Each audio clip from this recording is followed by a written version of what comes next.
Nice. You're building a platform called Collabify. Collabify. How That's did you right. come up with How did you come up with that?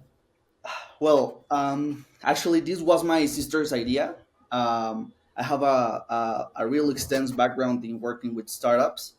I'm a product designer myself. That's my profession. And well, I work for startups that were very early stage, others that were high growth. I have some corporate experience. So my sister, she has some e-commerce brands, and she had this pains where influencers hiring influencers was just pure chaos. It's a very tedious process, it's a very manual process.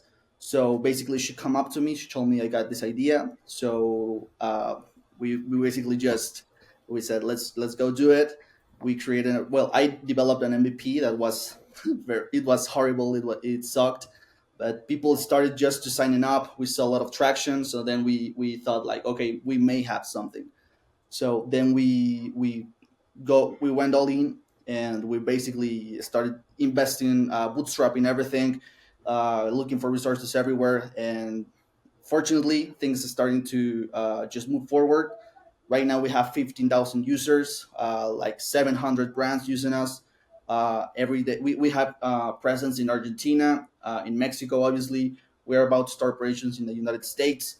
So basically, it all come out from my sister's idea, and I made it all come real. And basically, she's like the mind behind it, and I'm the person who just built it from scratch.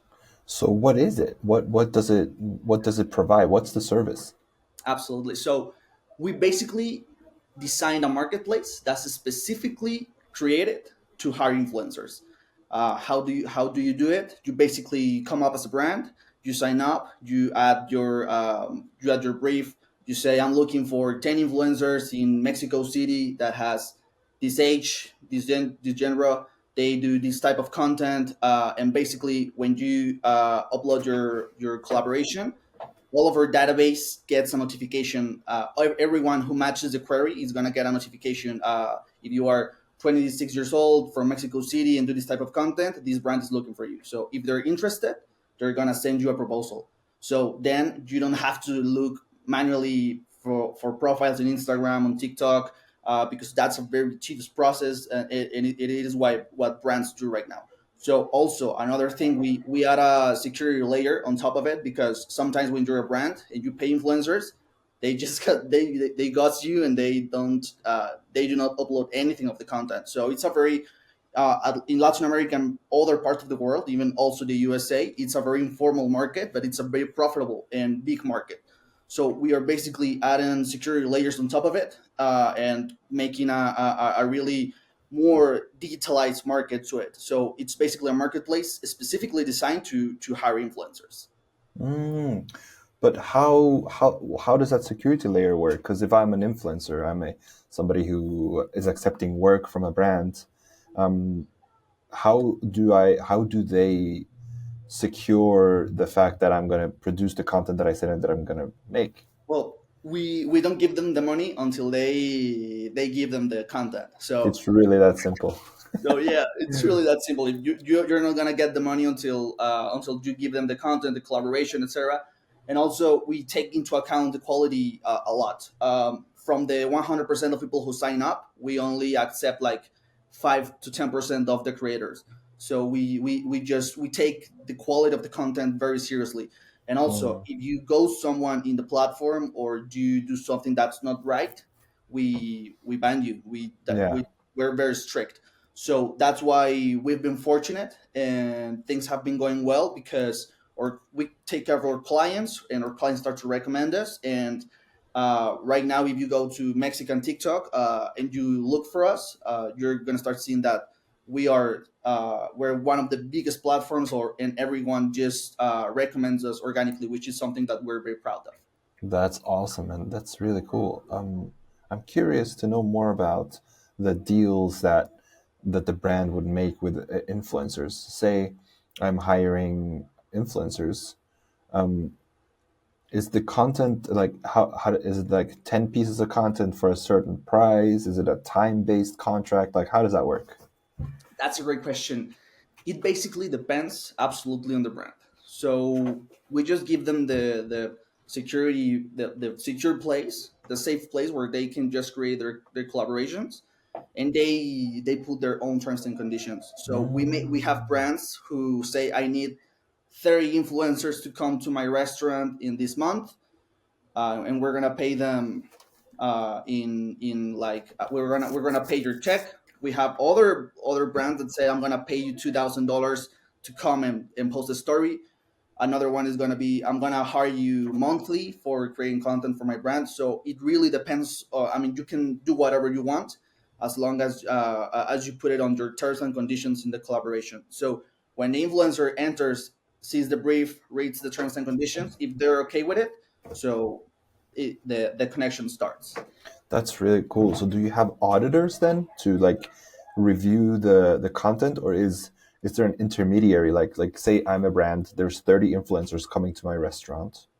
How do I verify that they have created the content that they say that they were creating? Is it something that Collabify does, or is something that the brand has to do to go in and say, okay, yeah, this we're happy with this, we're happy with this? How does that work?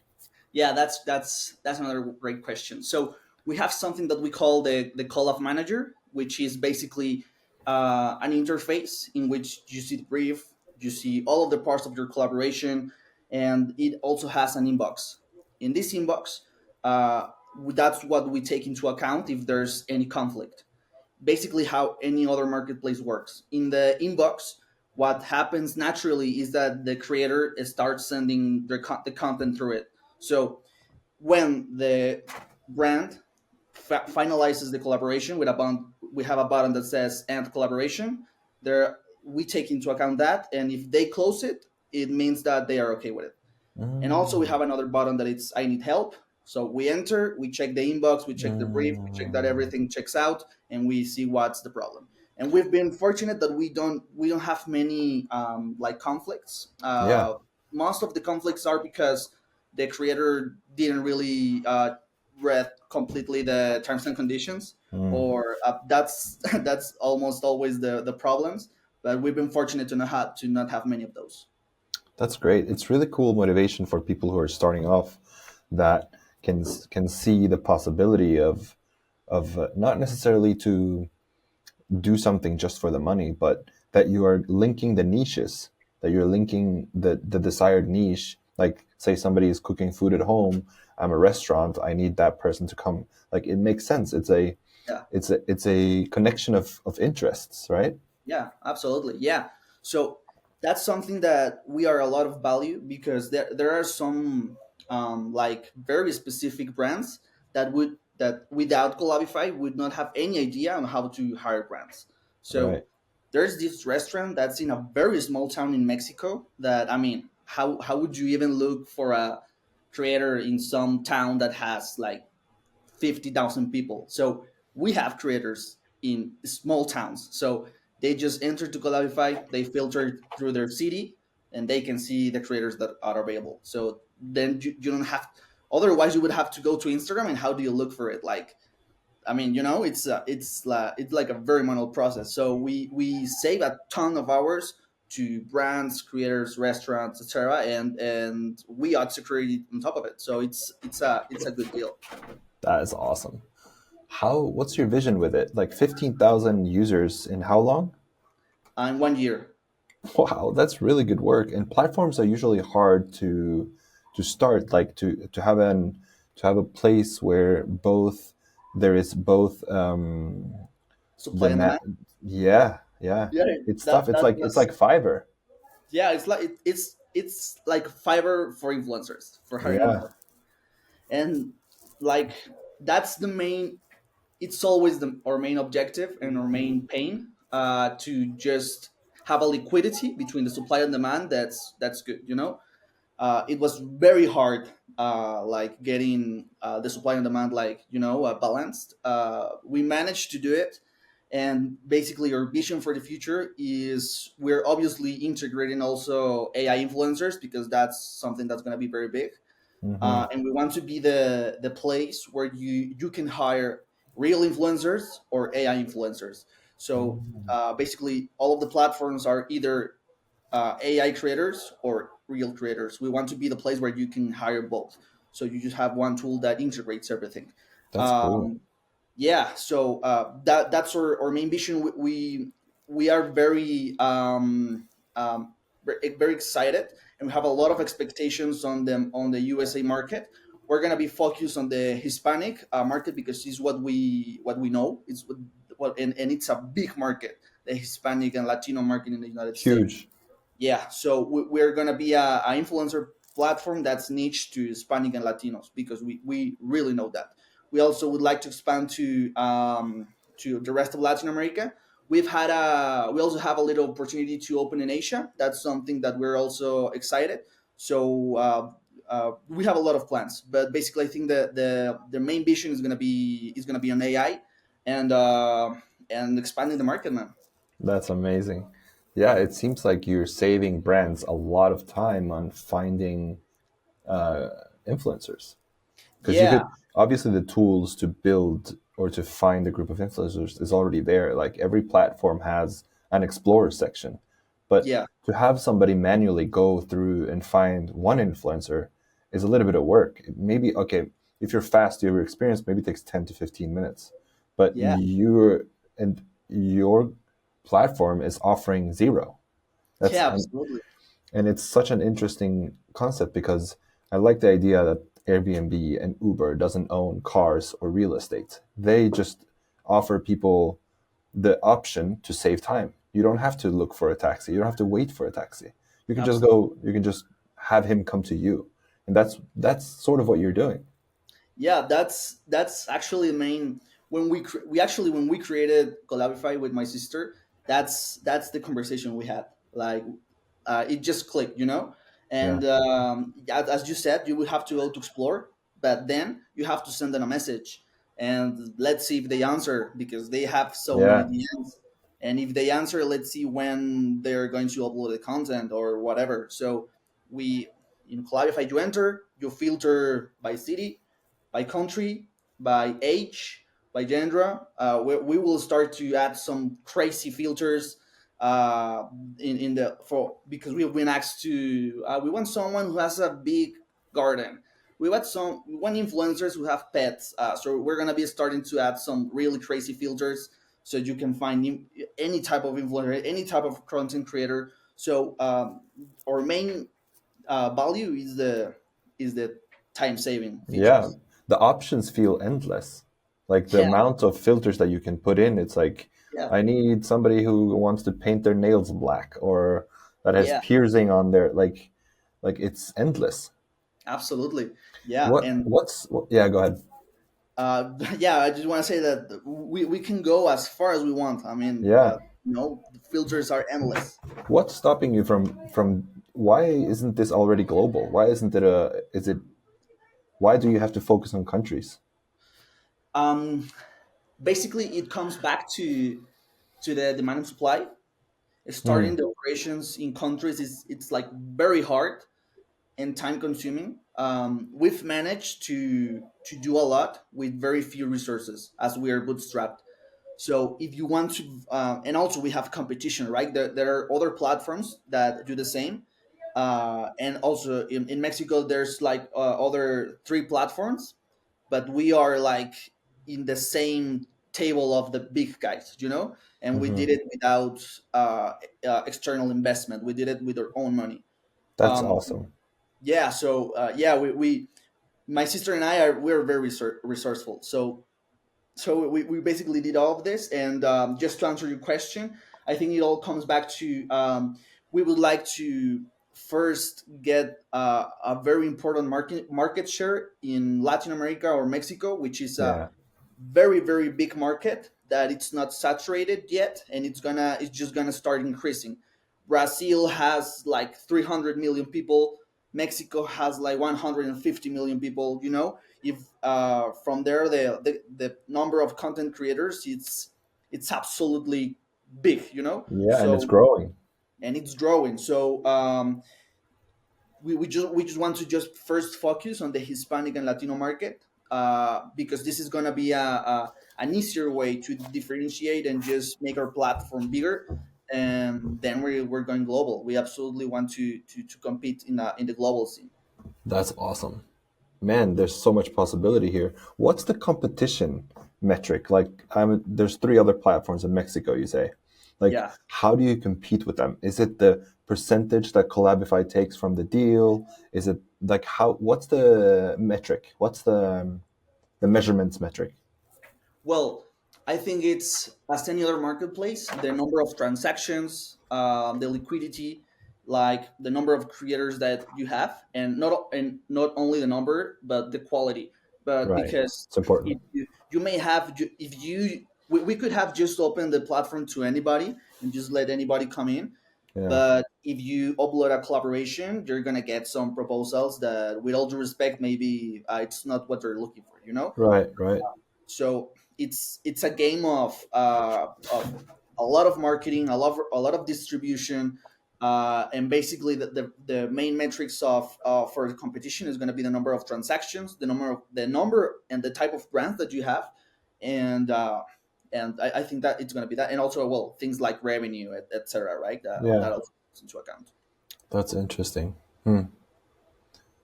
Wow, that's awesome. Have you always been entrepreneurial? Have you always been like a person that sees opportunities like this and goes for it? Did you grow up in an environment of growth mindset? Yeah, I think this is all thanks to my parents. Both my parents are entrepreneurs, and we from a very young age we were taught to just look for something of our own.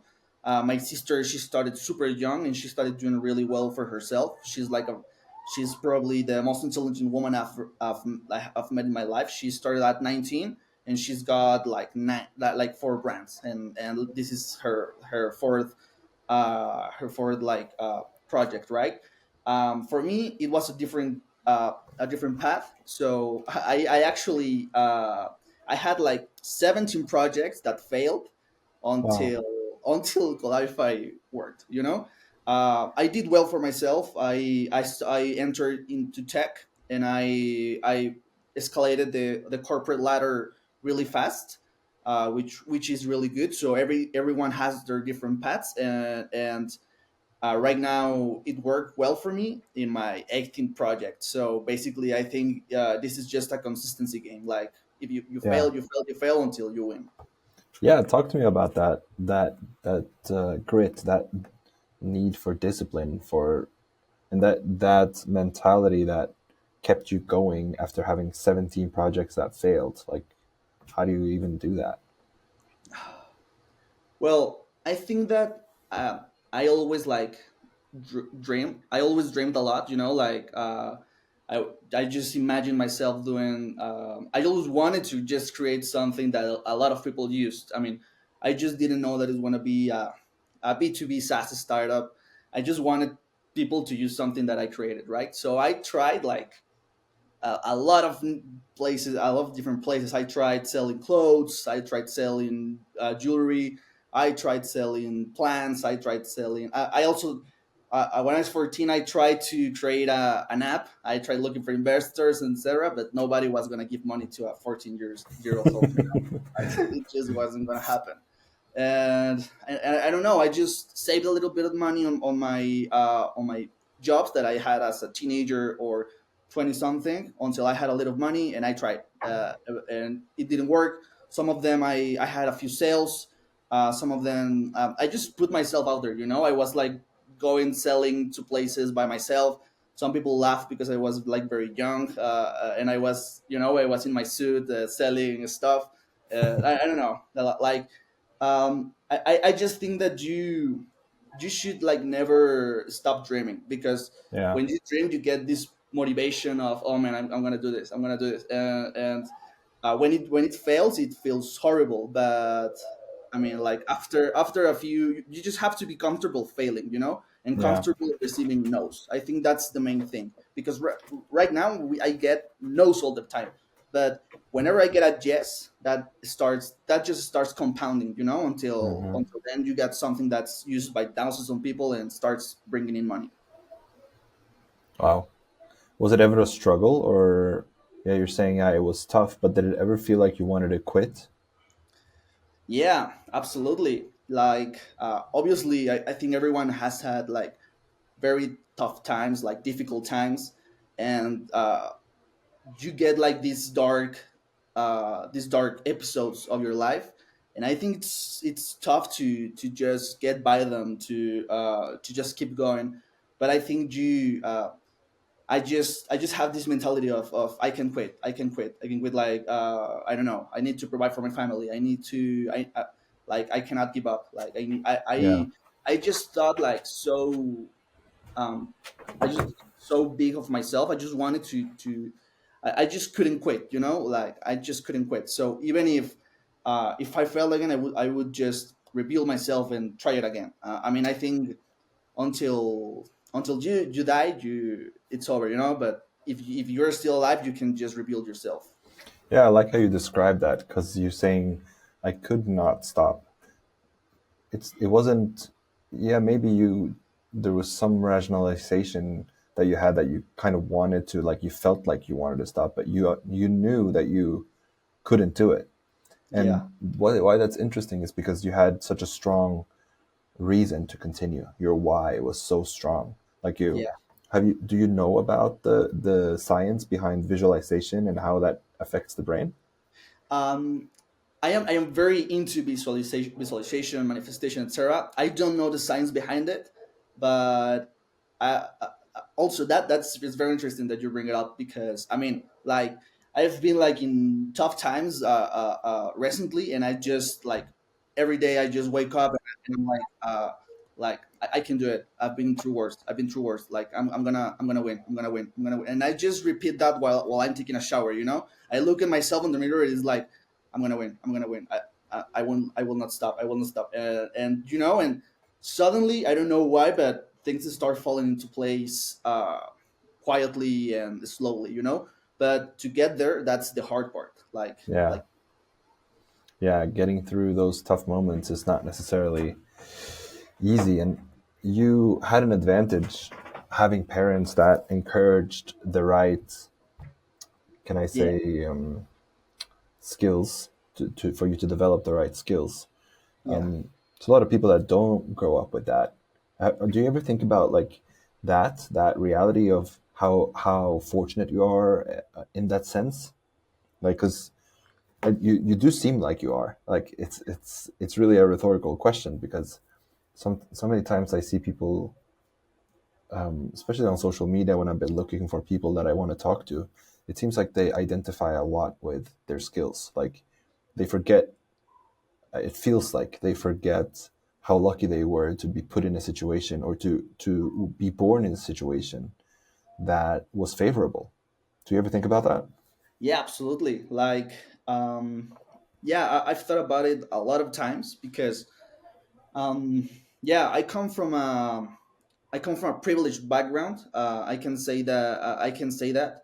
And my parents. I mean, I wasn't. We didn't have money, etc. But we never lacked food or housing. And my parents, they were always very big on, you need to work. You need to work hard. You need to do this. You need to do that. You should work a lot and do a very nice, a good work, so people recommend you. So my parents were very very strict about it, and I think that was a privilege, in the way that, right now in my adulthood, it's been super useful for me, and it's helped me to get to places faster, that maybe other persons that did not have this type of thoughts from their parents, maybe they didn't have it. Yeah, yeah. How did you deal with the situation from New Jersey, that company that screwed you over for $10,000? Yeah, that's no that that was very terrible. Well, besides Qualify, we have an marketing agency with my sister, right? uh, and basically there we offer services like UX UI design, development, which is what I do, right? So we one of our biggest clients was this solar company from New Jersey, and I don't know, like they decided to just stop paying us like for months, but they came back 3 months later and they just paid, Okay. so they always owed us like at the end like $10,000, and and like we just thought that okay, in 3 months they're gonna pay, but it was 3 months, then it was 6 months, then it was 9 months. It was a lot. So we were gonna do I mean, if they didn't pay us, we were gonna do an influencer campaign in New Jersey, but That we, would work. we were gonna do it, but I tweeted that, and I don't know, man. But they paid us Okay, like so I it mean, re- they did not pay it full, but they paid half of okay, it. okay. So I mean, so You that got something at least. yeah, but But it was terrible, man. Like you cannot do that. You yeah, don't. of course not. Yeah, it's terrible. So that influencer campaign in New Jersey would have been, it could have been really funny. About my ideas of what you could possibly do. It's like it wouldn't Yeah, be we funny. were starting to get creative. Like let's hire a ton of influencers in New Yeah, Jersey. Let's just do something fun. yeah. The options are endless there. I know I'm Yeah. jumping. I know I'm jumping a little bit here in topics, but No, no, no worry. um, you're head of design for the company you work at, Yeah. and that's because of the you took a study. You studied for that. Well, it's a very long story, but long story short, I had to drop out of college because my family had a very very difficult time in 2021. Like we basically lost everything, like our house, or my dad lost his business. Like it was serious stuff, and I had to make money, man. I was working, but I was making Mexican minimum wage. And I was 21 years old, and Mexican minimum wage is like $400 per month or five hundred Yeah, dollars. You yeah. know, so I needed to make money. Because my parents, I needed to provide for my family. The just out of the blue, I was with my sister. We were head of our families. Like we had a responsibility that it was, I mean, for a 21 years old, it was just too much. So, and I was in a private university. So I just saw a YouTube video that uh, UX UI designers working for American companies made a nice money. And well, I took some courses.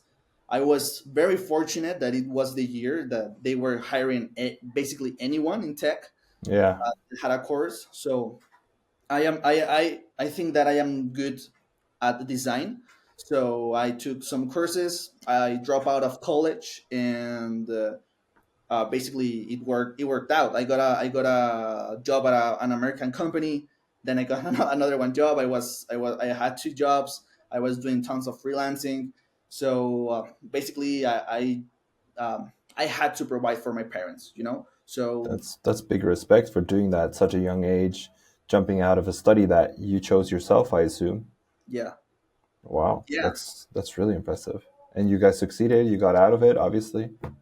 Yeah, we fortunately got out of it. We turned tables around, and yeah, but it was a really, really, really tough and really, really serious time. Like like for the first 3 days when everything like absolutely was like effed up. I really felt that like damn, my life is over. I mean, we were like very serious debt, and I was making like $400. Like I mean, it was terrible, but I think that really made me have some become a man that's very tough. I got to get to a stress management level that's good.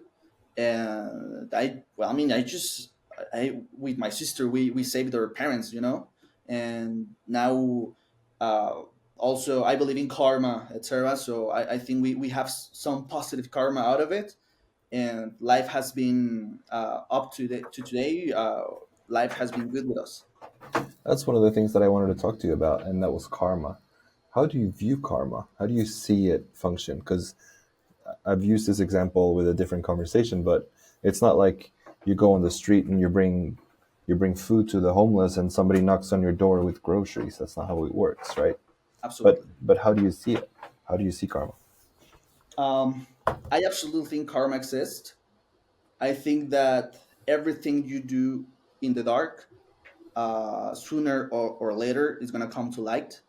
And it may be at the very instant, it might be in a month, it might be in a year, in 10 years, but it will come to light. So I just think that the best thing, because I've been on both sides, I've done very good things, and as any other person, I've also done bad things, and I mean, I think I got my karma very, clean right now. And I just think you should be an honorable person, honorable man or woman, who always does the right thing. Like, you say the truth even to your own detriment. You don't lie. You just do the right stuff. When you know that you have to do the right stuff, you do it. If I think that the best thing that you can say is that if you know that nobody is gonna know, and you still do the right thing, that's gonna give you a positive karma, Integrity. integrity. But obviously, I mean, to get there, you need to experiment both sides of the spectrum, dark and light. Yeah, because to do the right thing, it must come from a place of love inside of you. You can't just, you know, Absolutely, do man. it to expect something in return. That's how Yeah, I see karma as well. We have a very similar view of it. yeah.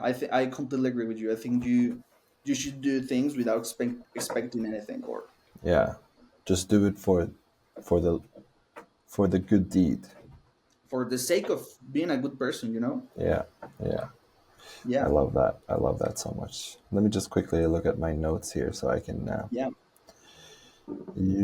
I really appreciate you talking about mental clarity on your ex. You had an ex post that said, yeah. "When you're stuck, don't force new ideas. Go for a walk with no music, and you'll become refreshed." It's fascinating how that works for so many people. Yeah. So, like, I think that because of the nature of my past, that was full of like stress, like rushing, like you need to make ends meet, you need to pay rent, you need to pay, I need to pay food for my dad, I need to pay their insurance. Like I was always in a very fast paced routine. I was always just, I was just doing everything in a automatic, pace. So, lately, I've been just having some things going on in my life, and I just decided to change some stuff. Like meditating a lot. Like I started going on walks with no music, just taking out the overstimulation that we are very used to right now in these modern times, right?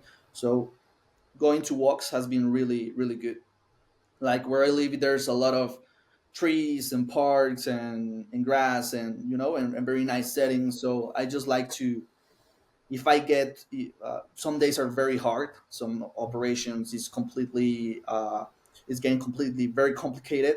So I just say I'm gonna go for a 30-minute, walk. I go out. I just go to my favorite spot that's in my house, and I just, man, I just breathe. I just sit down and just, think, and I come back, and ideas start flowing, man. Just refreshed. Yeah. I have started using that a lot more lately, and it surprises me every time how effective it is. It's so simple, but it's It's so super incredibly effective. It's crazy. it's super effective, man. Like Yeah, I really encourage anyone to just, start taking walks with no music, with no nothing, yeah, just by yourself. Yeah, I also like the fact that you're family oriented. I saw a post that you shared that you want a cozy home, a stable job, and a partner to live life with peacefully. Yeah, yeah, absolutely. I well, yeah. So I think that I've been like growing up a lot, and I went through my phase of going out with a bunch of people. I had my phase of doing that. When I say my family, like the very immediate months later, I started doing very well for myself, and I just started grabbing attention of people that maybe in the past would have not even stared at me, and I just like I mean, well, I started going out with a lot of people, and I don't know, I when went past that lifestyle, I just saw that it's a very empty lifestyle, so. Yeah. Uh, so right now, I will just appreciate more a stable partner, like a job, a project that really fulfills me a lot, and I think that's better because when you just concentrate on one person, everything starts to be much easier. You Yeah. work better. You just start doing everything better. So yeah. So right now, I am all in just having a stable life with a stable partner and going all in your goals. Tell me about giving up drinking alcohol, because that's hard to do in a culture that encourages it necessarily directly, but it's so widespread, and it's like the thing to do when you're 20 to 28 or whatever. Yeah. Also, in Mexico, like drinking, I mean, it's a very big drinking culture, but like Yeah. very big. Yeah. Tequila, I mean, it's very big. I just found out that alcohol, for me, it's very self-destructive. I've made the biggest mistakes of my life while under the influence of alcohol. So also when I've like gotten drunk, the days later, the productivity just goes out. Like just you are in bed. So I just decided to cut it off clean, and yeah, I just don't really like drinking anymore, uh, and I think it's just better for you. I just love to wake up on a Sunday not feeling hungover and just feeling sober up, having a good night's sleep. I think it's better overall. Yeah. It's logical, Yeah, but at the same time it's interesting to think about how widespread it is, like how normal it is to be up until 4 in the morning to drink and party and dance. I'm not yeah, saying that's terrible, because every now and then it's probably fun, like it's cool to do with your family and friends, or absolutely. or strangers even. But when it becomes a lifestyle, like it was for me for so long, and like it continues to be for so many people that I have been around in my upbringing and in my youth, it seems tiring. It seems like the logic of stopping, I think, is strange that it doesn't reach more people. Yeah, yeah, It's absolutely. The thing is that it is super fun. It yeah, is super addictive to feel this, the alcohol starting to kick in. It's hard to stop because it's very fun. yeah. So I just I think it's fun because it also is an escape for some. Like you want to escape from your life that you don't want, or your emotions or your thoughts. Like it's a way to forget a life that you're not happy with. absolutely, you just like dissociate from your problems, for everything, for a while, and the dopamine hits, but at the next day, dopamine is not, it's already empty, so you feel even more terrible. So Yeah, again, I mean, it's just a vicious cycle. It's like a very downward spiral. Like you drink, and then you do this, then some other people start doing other substances to escape even more, and then you spend more money, and then it's. So I just decided, talking about myself, I just decided to cut it off. Like I don't want any more downward spirals. Like I want onward spirals. Like start. I stopped drinking. I started cleaning. Started eating more clean, making more exercise. Like like just doing things that are much more healthier. Yeah. I'm glad you did that. And I really hope more people become aware of that and the advantages. And I think one of the ways to wake people up to that reality is to hear examples of success stories, people actually relinquishing, meaning they let go of destructive behaviors, destructive habits, Yeah, and replace them with healthy ones, and to see that they're actually living better, to hear yeah, their story about how well they feel, and how nice it is to wake up at 6 7 in the morning and have tons of energy and want to go experience your day and want to go build something and create something and be excited about your life, you know.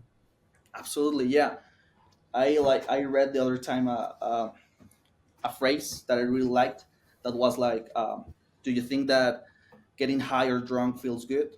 Wait until you work towards your goals and see all of your dreams becoming a reality uh, in front of your eyes.